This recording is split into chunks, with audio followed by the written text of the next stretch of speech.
Man lives in the sunlit world of what he believes to be reality. But there is, unseen by most, an Uber world, a place that is just as real, but not as brightly lit. A smash side.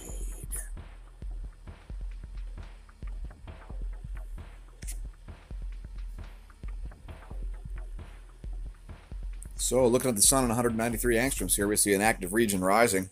We stand corrected. Yesterday, said it was a sunspot. It's not a sunspot. It's just a plage.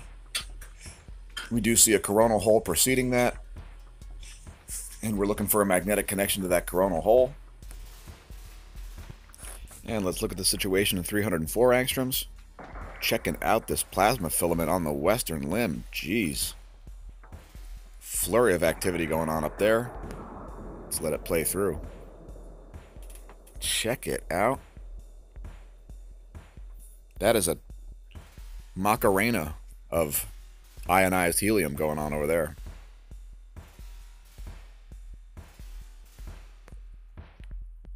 And here's the active region. Got some filamentary activity there too.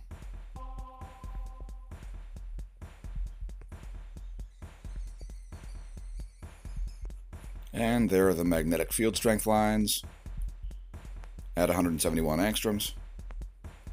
Moving on. Heading to the real-time solar wind, we see a convergent BTBZ in the top pane. We see no ongoing phi angle signal.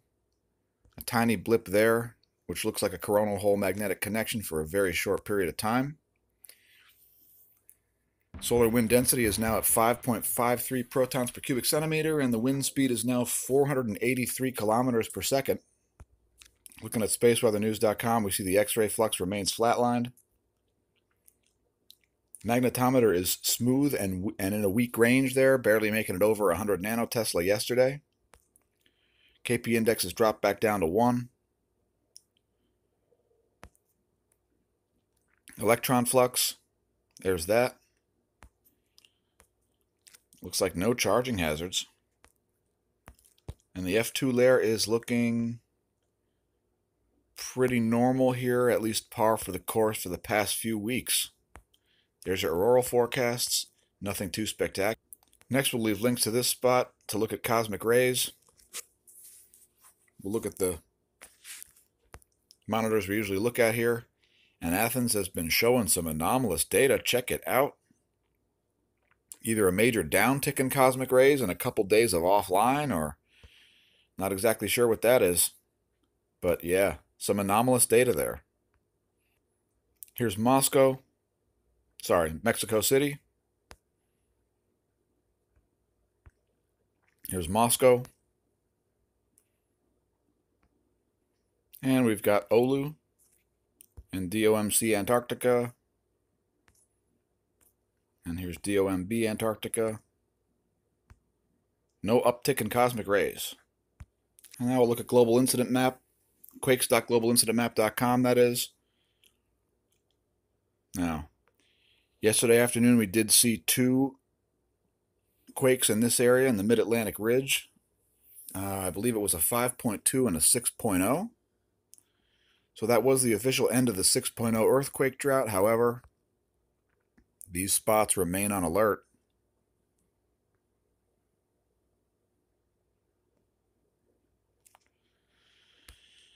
And let's look at the last 11 hours. We see a 4.5 in Colombia, a 4.9 in the Philippines, 4.5 in Indonesia, 4.9 in the South Georgia Island. I believe that's the very far south quake.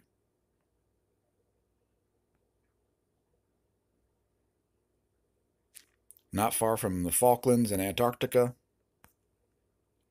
Very far south for an earthquake. Excuse me. Also, Fiji receives another 582 kilometer deep quake at a 4.8 magnitude. So there you go, right on the plate boundary. Just southwest of the plate boundary. And also we see a 4.7 in Papua New Guinea, a 4.4 in Indonesia, 4.0 in Canada, 4.5 in Chile, and a 4.4 in Mexico. So we're still experiencing a drought of 6 and 7 earthquakes. Let's move on to volcanoes, where we see a significant uptick there.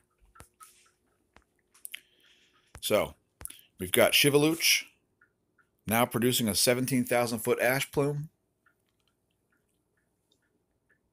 We've got Mount Manam producing a 16,000-foot ash plume. Here's an image of a steam plume rising from Krakatau as it begins to erupt again.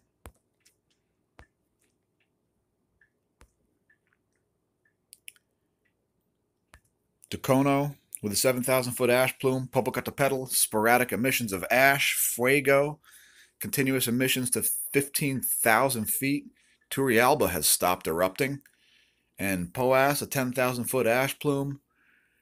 Revenador producing volcanic ash emissions. Sabancaya volcanic ash emissions. Planchon Peteroa, 18,000-foot ash plume. Nevados de Chilean, 12,000-foot ash plume. That's a significant volcanic uptick, folks.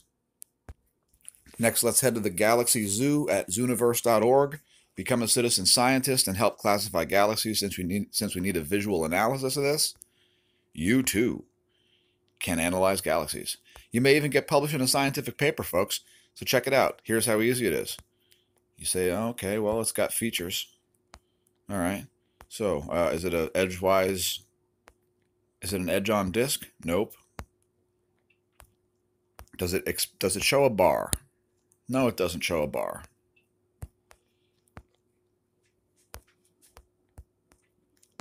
There we go. Is there a spiral arm pattern? Well, no, there's not a spiral arm pattern. Is there a bulge? Well, there sure is. I'm going to say large. That's what she said. And what else do we have? Is it merging or disturbed? There is a minor disturbance there. And do we have any irregular features? I think I see a dust lane there. We're going to say a dust lane. And there you go. A galaxy has been classified. Will you be the one who classifies this galaxy?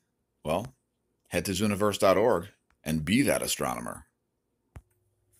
And let's come back a little closer to Earth here, to the magnetosphere. Look at the magnetosphere movies as we do daily, especially if it loads. First, we'll look at the velocity if it loads. We're confident that you'll load. We knew you could do it. Anyway, there's the velocity.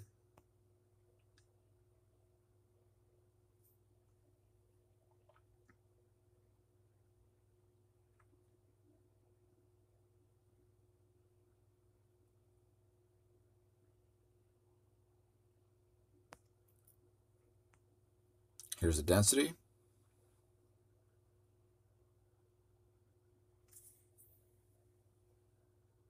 See some bands of different density solar wind coming in from the left of the frame there.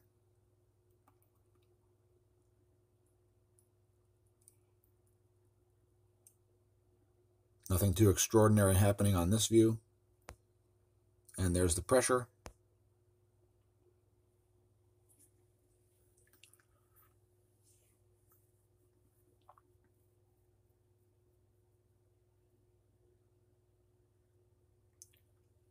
I would note that there is a higher pressure plasma in the magnetotail than in the bow shock. Next, we'll look at ground magnetic perturbations here, starting out at the poles. Thanks to the University of Michigan Geospace Model V1.5.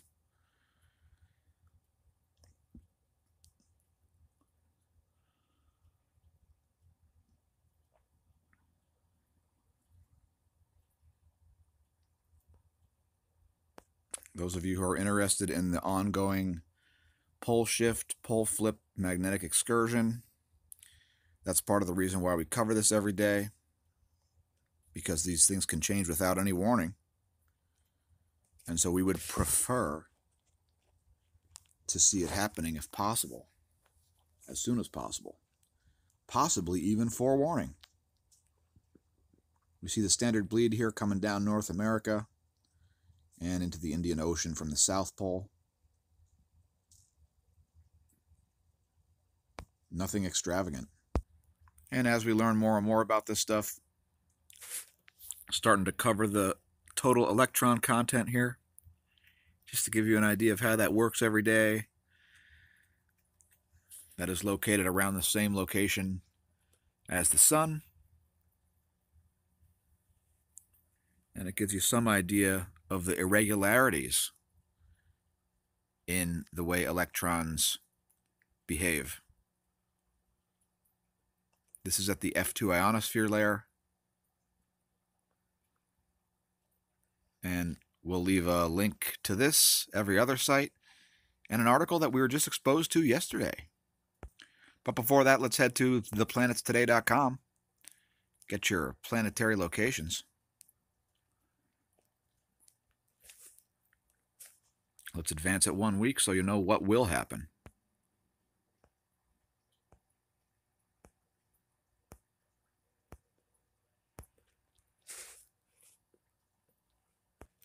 How about an article from Eureka Alert? Satellite images reveal interconnected plumbing system that caused Bali volcano to erupt. That's right. Mount Agung's magma chamber has got another mountain attached to it. It's called Mount Batur. And we've got some geophysical evidence that it's the same system. By the way, those not aware, 2 months prior... 2 months prior to what? Anyway, last summer, 100,000 people were evacuated from this island because of Mount Agung. And it appears to be connected with another volcano by magma chambers. Here's one on phys.org. Spacecraft measurements reveal mechanism of solar wind heating. Well, thank goodness. This study is about why the corona is so hot. We'll leave links. By the way, the technique that they use will actually help the Parker Solar Probe to make its measurements. So have yourself a read if you're interested in coronal heating. A major problem with the nuclear fusion gaseous plasma standard cosmological model of the sun. Next, we want to link you to an article here on solan.info. Great site about the sun. It's got some information that no other sites seem to have. Here's some information about the solar polar fields right on New Year's Eve. And there's a great PDF you can download there.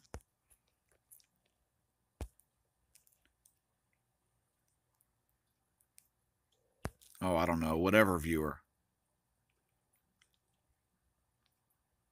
I don't know if this will be an appropriate viewer for the video, but it's an interesting PDF. It's talking about the magnetic analysis, seismomagnetism, the way sunspots move toward the equator and so forth. So have yourself a read at solan.info.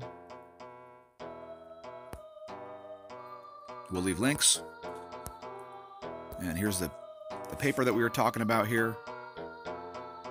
The paper is titled, and it's very long, by the way, Radiation Belt Electron Precipitation Due to Geomagnetic Storms, Significance to Middle Atmosphere Ozone Chemistry. Yes, that's right.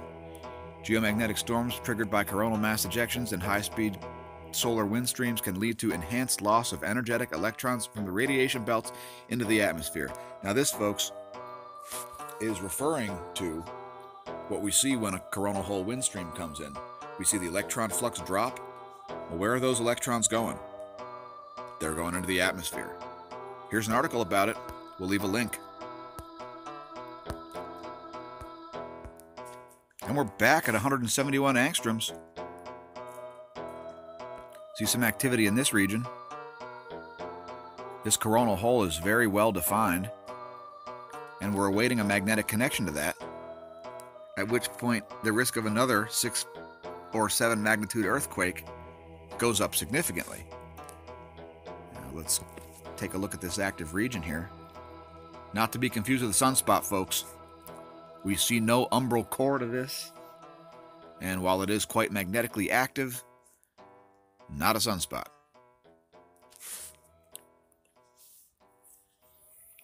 Thanks for tuning in to Tales from the Smash Side. And remember, when you're staring at active regions, don't drink.